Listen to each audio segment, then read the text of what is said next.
Kisah Nuaiman menjual temannya. Kisah ini diceritakan dari Ibnu Majah bahwa suatu hari Nuaiman pernah diajak berdagang oleh Abu Bakar Asy-Siddiq bersama sahabat yang lain untuk pergi berdagang ke negeri Syam, daerah maju pada masanya. Salah satunya ada Suwaibid bin Harmalah. Saat hari mulai menjelang siang, Nuaiman yang sudah lapar menghampiri Suwaibid yang saat itu ditugaskan untuk menjaga makanan. Suwaibid dengan sikap penuh amanahnya tentu menolak saat Nuaiman hendak meminta 1 potong roti untuknya. Mendengar itu, orang-orang di sana pun tertarik dan Nuaiman mengajaknya bertemu Suwaibid. Itu ada orang yang berdiri sedang menjaga makanan. Itu hamba saya, kata Nuaiman kepada mereka. Mereka pun memberikan uang pada Nuaiman dan menghampiri Suwaibid untuk menangkapnya. Suwaibid yang terkejut kemudian berkata, "Saya bukan hamba saya orang merdeka." Yang hanya dibalas oleh orang-orang tersebut bahwa saya merdeka sudah tahu kekurangannya itu. Hingga Nuaiman berkata, "Kalau memang begitu, artinya kamu setuju saya berulah." Nuaiman pun berjalan ke pasar dan mencari-cari wilayah yang menjual hamba sahaya.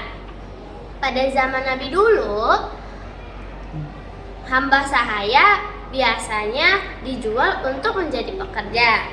Hingga kemudian Nuaiman berkata kepada orang-orang di sana bahwa ia memiliki hamba sahaya dengan harga yang sangat murah.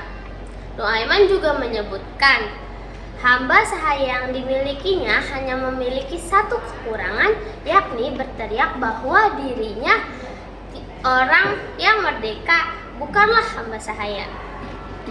Selang beberapa waktu, Abu Bakar Asy-Siddiq pun kembali dan mencari-cari Suwaibid yang dijawab oleh Nuaiman. Kemudian, "Sudah saya jual, wahai Abu Bakar."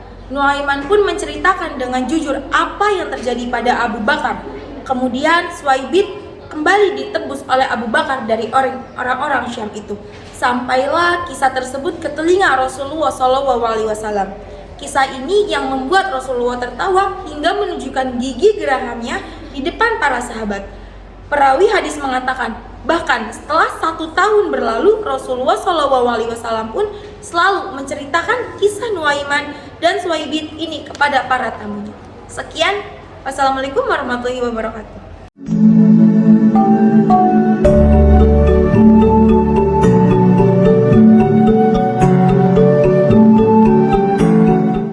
Assalamualaikum warahmatullahi wabarakatuh. Halo semuanya. Kami di sini akan mendongengkan sebuah kisah yang berjudul Kisah Roro Jonggrang. Nah, pada dahulu kala di desa Prambanan ada sebuah kerajaan yang dipimpin oleh Prabu Baka. Prabu Baka memiliki seorang putri yang amat sangat cantik bernama Roro Jonggrang.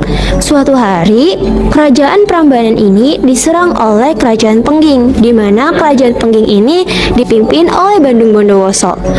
Prabu Baka tewas dalam pertempuran tersebut di tangan Bandung Bondowoso yang amat sangat sakti. Bandung Bondowoso kemudian menempati istana Prambanan melihat putri dari Prabu Baka yang cantik jelita itu bernama Roro Jonggrang. Timbul keinginannya untuk memperistri Roro Jonggrang. Nah, kemudian Roro Jonggrang tahu bahwa Bandung Bondowoso adalah orang yang membunuh ayahnya. Karena itu, ia mencari akal untuk menolaknya. Lalu, ia mengajukan syarat dibuatkan 1000 buah candi dan 2 buah sumur yang dalam. Semuanya harus selesai dalam semalam. Bandung Bondowoso menyanggupi persyaratan Roro Jonggrang. Ia meminta pertolongan kepada ayahnya dan mengarahkan bala tentara roh-roh halus untuk membantu pada hari yang ditentukan. Pukul 4 pagi. Hanya tinggal 5 buah candi yang belum selesai dan kedua sumur hampir selesai. Mengetahui 1000 candi yang telah hampir selesai, Roro Jonggrang ketakutan.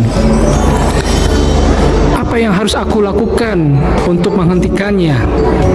Pikir cemas membayangkan ia harus menerima pinangan Bondowoso yang telah membunuh kedua orang tuanya.